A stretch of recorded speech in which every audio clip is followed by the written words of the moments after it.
Hi there, Sanmunani Mulweni. Welcome to Fix channel. For new here, please subscribe before the end of the video. If you're returning, thank you for love and support. I appreciate you. Uthanda isithemba yini izingane ezisithembu. Because kuningi. Ngiyalitshela ukuthi kuningi. Kuningi nevoice yami nayo iza nokuningi. Yabo ivoice yami ize nokunye. Naze nangathembeki. Mphakathi esibuka nani uthanda nesithembu nezingane zesithembu.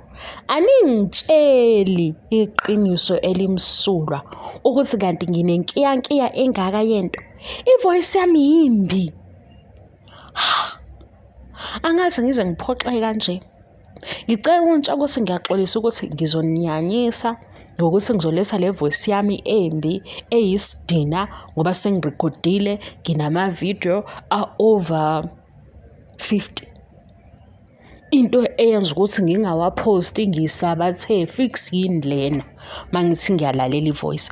Well guys, mangikhuluma ngisuke ngikhuluma inkulumo ihamba yabo suke sixoxa angizizwa. Mase ngirecorda sengiyayilalela sengiyazizwa ke manje. Hawu isono sami emhlabeni. Nale voice ngicela ukusho ukuthi kulona owangiphoxa ngamphendula sengiphakanyelwe umoya ngathi mina noma ngabe ivoice u5 ngeke ngiyithenge ngangikhuluma manga. Namhlanje ukube bekukhona indawo ethi nayi ivoice u10 u5 bengizoyithenga. Namhlanje mangathiwa nawo usweet wokwenza izwi libe lincanyana libe yabo libe na that thing bengizokwenza lokho. Guys, ngine voice embi. Ngicela ukunitshela kokunye lapha eMzumbe ngiyazi kulama video 20 or 50 sengiwenzele ngiyishilo lento. Lapha eMzumbe kuthandwa nesithembu kaMseleku kwizingane zesithembu. Ngicela ukunitshela ukuthi lo mndeni umphakathi wonke uphelele. Uyabo indaba zakulo yamuzi lapha enezi khona kaMali uMsipho kaNcebo ayikho into engakazi yenzeke laphayana kuyisiphithiphithi. Angazi nanokuthi banama in-laws amangaki. Banama in-laws amangaki eMzumbe. Yazi ngishiswa yini social media ngiphithizela ku la ku social media kuliwa into engasayazi. Abanye basikamahle waze wayilungisa iCountry. Uthini wena? Uthi ingane ebriska ngempilo yakho ngempilo yayo ujabulela imizwa yakho umdala. Umbono othini ukuthi waze wayilungisa iCountry yabo thina iqinisa into oyishoyo. Uzoba uAntonjani okhohlakele. Ngoba phela mawuthi waze wayilungisa iCountry khona indawo engekho right oyishoyo kule comment. Ngilanda lapha ku social media. Kulabo dade ababhiyoza bethi waze wayilungisa iCountry. Bengasho ukuthi mntwana halala because bebona lento kuyi-celebration lento ngempela kuyindaba ezijabulisayo. Nginibambile ukuthi kanti ninjani? Ngizoba abazimhlola yenu. Hawu! Ninemizwa engalungisekile. Ninezinto zenu enifuna ukuyilungisa ngabanye. Nineyinkinga zenu eningadilanga nazo. Yikho lento leyo ukuthi usiyacela akakaphuma ku TV ngoba nina nithi nibuka usiyacela nithi singcono. Kahle kahle ubuka isimo esibhedayo. Usuke uthathe wena esinye isimo esibi kodwa uthi esamsingcunywana. Ledi nento ethi ngaphakathi kuwe khona okungalungile. Hawu. Ngiwasha izandla. Njengoba ngikhuluma. Izandla ngiziwashiswa yini ngisabathe kwindaba kaAmahle ngizobuka lo othi umntwana halala wangena eMzumbe kaMseleku yabo ngiyibona ukuthi mhlambe yena uthini ukuze nami ngizoeda. Cha, abantu abadala odade abangani bethu osisi bethu abanye oantoma base nje enganeni wayilungisa iCountry yabo uthi lento ingawo. Hilani bafazi, hilani Nkosi yami, hilani kulethi. Tshelani ingane iqiniso. Akufundwe ngoba sinayo enye plan. Akufundwe aqalwa amabhizinisi le fame asazi ukuthi kwenziwani ngayo. Ngoba lento iyabo lento ye-fame eficwe ama 2K kwaba ukuthi le fame le inendawo yokuthi opportunity. Thina qala angithi sengimdala, thina kuqala bekuwobonanga, o-DJ Zinhle, o-DJ Tiri, asazi ukuthi abantu bodumo. Thina yethu siyibambe phi, uye university ufunde, uphase, usebenze, uphinde ufunde ngoba ufuna ukuya phambili. Ama-2K aficwe yinto yokuthi ifame ivula iminyango. Zabhekana nento iy'ngane. Manje le fame le inokudidisana. Nithini abantu abadala bangalikhuluma iqiniso? Ngiyayibheka indaba ya-Amahle ayikho seqinisweni lokuthi kuthiwa halala Amahle, hawu wayiqala indlela kanjani. Kulobu kuthiwa wayilungisa i-country. Beyonakele kuphi i-country? Ngoba uGeneral Mkhwanazi ukhulumile naThula lokho kuphathelene ne-country. Le ngane ilungiseni ngoba adehlala etafuleni laphaya noTirelo noSibindi uthe yazi ke angasazi ukuthi kwenzakalani kodwa uyogana.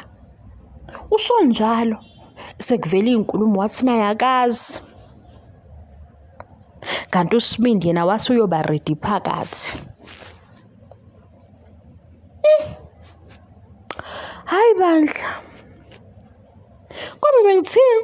Bengithi ngizonikhumbuza ukuthi ivoice yami injena, nisazongicasukela, nisazonyanya. Hawu bakithi. Hawu. Laba becula ngicela ngitshela ukuthi kanje yini lena eniyidlayo nenza ukuthi izwi lakho libe lihle. Leno idla mawuzoyocula umculo wamakhwaya ikhona into ebidliwa. Nami ngise-primary school sengikhohliwe, sasicula amakhwaya, khona oswide sasinikwa oswidini. Hayibo bakwethu.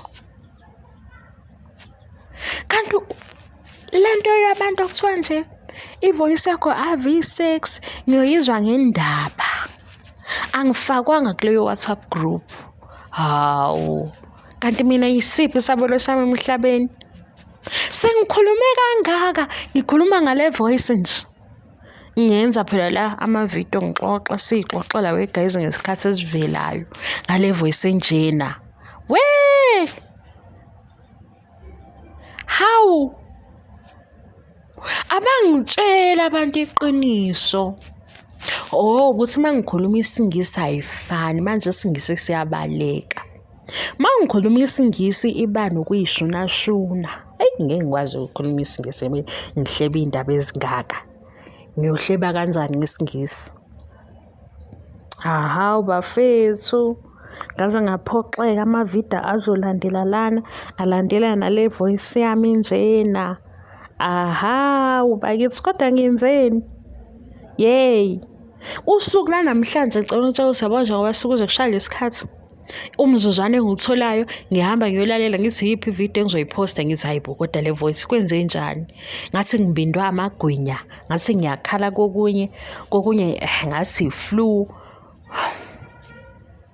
Ngiyayibona into engizoyenza i-strategy, ngizovele ngithi ngiphethwe yi-flu kuwona wonke ama-video ukuze ni-understand indaba yale voice. Bengoneni mina?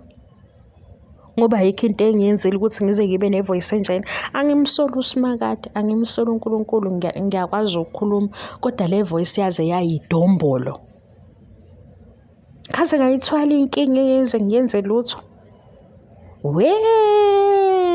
Nginey'nkinga ey'ningi. Ade ngilwa nenkinga yokujima engibona ukuthi ngiyayinqoba leyo. Senginale nkinga yale voice.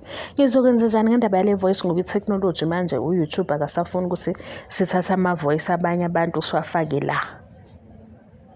Bakithi. Ngizokwenza njani mina? Ngaze ngakhathazeka guys. Mhlawumbe ningaboni ngingapost. Miss akasapost ku-YouTube ehema kanjena evela indaba yale voice sengithola manje.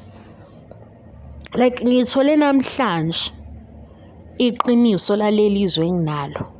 Ngiyakhumbula kukhona ngimphendula nje sengiphakanyelwe umoya ngithi mina ungacabanga ukuthi ngizohamba ngiyoyithenga le voice ayidayiswa ndawo ngisho ngabe kuthiwa beyiwu-R5. Ngangikhulunyiswa ukucasuka nokuphoxeka. Manje sengikhuluma iqiniso lokuthi nami sengiyizwile nayi ngiyilalele, ade ngilalele izinto esengiy'rekhodile, sengize ngaphindaphinda, ngibuye ngingasazi nami ukuthi kwenzakaleni. Ngathi nje khona usathane futhi oyiqalile lento, noma izwi lami libhede manje. Yazi umoya omubi ngeke uwazi.